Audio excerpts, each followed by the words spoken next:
Pratyahara. We have considered four important steps: Yam, Niyam, Asan, Pranayam, and have seen that all four steps together form the art of pranayam, or the art of control of prana or impulses. These impulses are received from food and drink, breathing, sensations of sound, smell, touch, taste, and sight. We have also noted the corrective method for each. Sincere adherence to the methods and techniques soon would bring a person to the verge of CCS. The fifth step is Pratyahara. The first four steps bring one to the bank of a river. Then there is the river, and then there is the other bank. On the other bank is the master waiting for the sincere disciple to come. And the disciple has, after a long journey, come to the bank of the river. The river we call no man's land, or the fifth step of Pratyahara. We have seen the interplay of the qualities of the centers and their repeated expressions of millions of patterns. The introduction of the corrective methods brings about finally a state of inward agitation, expressed usually as the struggles of the aspirant. These inward struggles denote use of unmethodical methods. When the methods are methodical, we term them as the re-education of the mind, and then there are no such wild struggles. Suppose we ask a friend to stand at the door and prevent certain persons from coming in. The friend is sincerely helping us in keeping these people out, yet is himself held in bondage in attendance at the door, and he cannot peacefully come and be with us. Such a friend is your mind within. The other people are the types of impulses you want to keep out, and so your mind remains busy in trying to keep these impulses from coming in. That is, instead of bondage of indulgence of certain thoughts, you engage yourself in the bondage of preventing these impulses from coming in. Every sincere aspirant has found to his or her dismay that no sooner is an attempt made for a better life than, as if for some unknown quarter of the mind, a host of thoughts rush in to suffocate this noble urge, and the aspirant is himself astounded that such a host of viscous thoughts even existed existed within his own mind. Some coyly believe that the Lord is putting him or her to the test, never suspecting and utterly not understanding the strength of E and S centers and the patterns stored within. This is the I center unmethodical approach to the whole problem.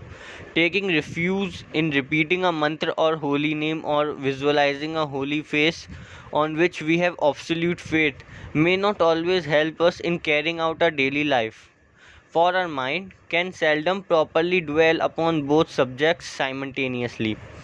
No sooner is the mind left to handle worldly life than it plays its own trick, and with a vengeance.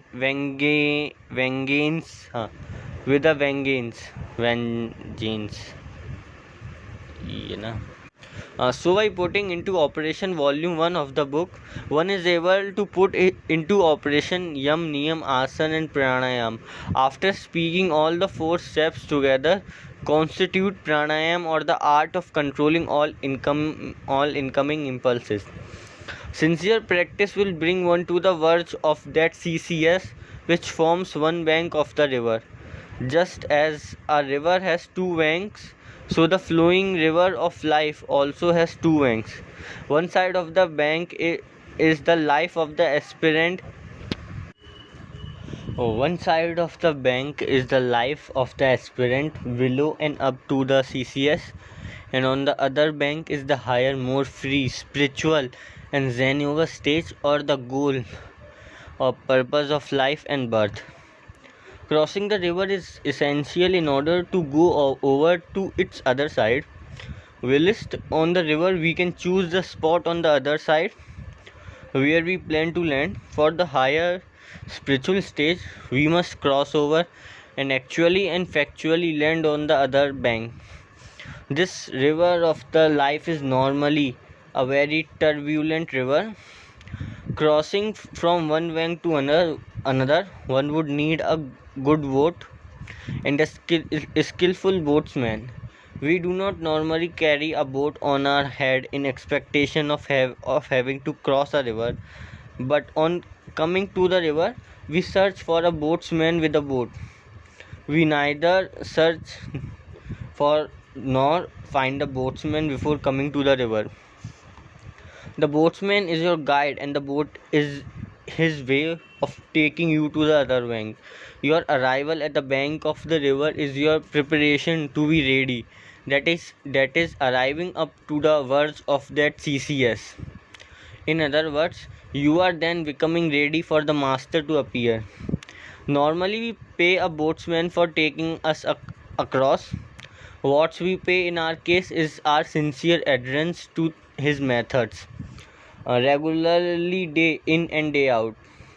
This crossing over is called the no man's land, for though the land on either side of the river may belong to different owners, the river belongs to all, just as the river is a different terrain from that on either side is here the no man's land. Quite a different type of effort, experience, and study are required after as compared to the effort, study, and experience required before or up to that CCS. What then is Pratyahara?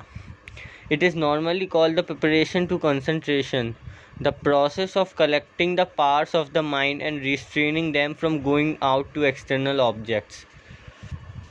The aspirants find that his every attempt is opposed by his wayward mind. There are some who brings in the question of the devil tempting the person who is on his way to progress. A rocket to be free from the gravitational pull of the earth has to develop a certain speed of power, and for a rocket to escape the gravitational pull of the sun, the intensity or speed required would be many times more. Is this gravitational pull a devil? Is this gravitational pull of the earth or the sun is a smaller or and bigger devil? Is such gravitational pull in an ordinary aspirant and in a Christ of or a Buddha a smaller and bigger devil? Even supposing it is a devil, how is it that until this time, until the day we decide to pull off, we did not realize that it was a devil? For it would be amount to saying that America did not exist till Columbus discovered it. The inherent pull of the flow of life is the force that counters our efforts to be free from it, and very naturally so. We have for a long time been very friendly, that in line with the same flow of life, and now that we have decided to break off, naturally parting company hurts, and there is even a natural tendency to hold on. The advanced souls are past the no man's land and are high up on the other side. They have already offset, so to say, the gravitational pull of the earth, but let us say are satellites of the sun.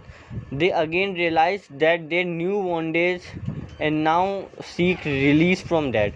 The pull is, however, far too intense, but these wonderful ones are equal to the task. In figurative language, this pull from outside is mighty devil with great powers, and the weapons with which he can oppose or tempt are awful from our point of view.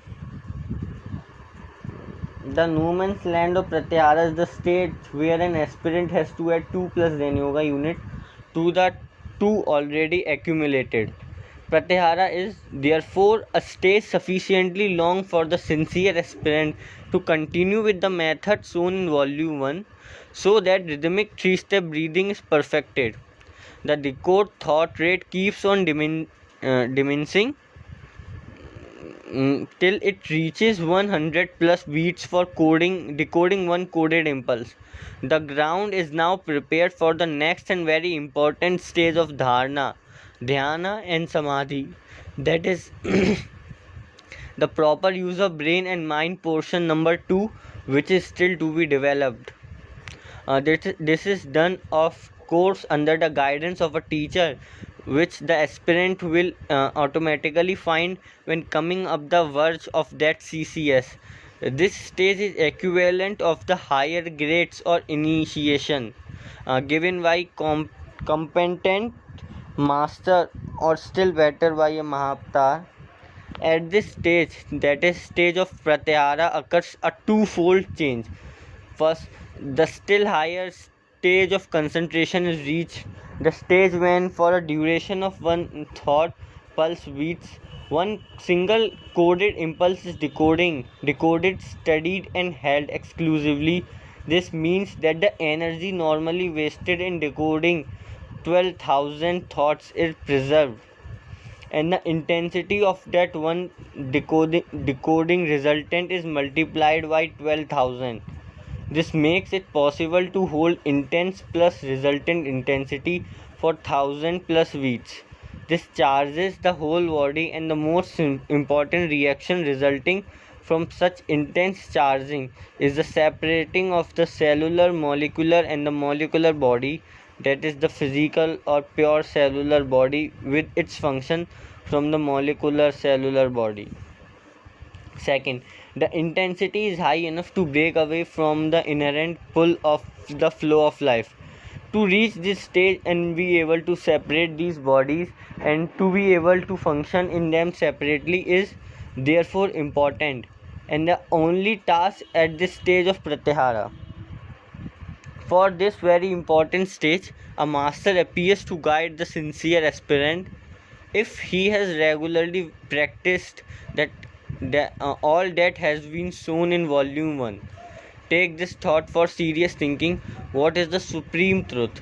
When does supreme truth appear on the earth in the disguise of a human being? What is such a being called? How should we venerate him? Could he be the author of this book?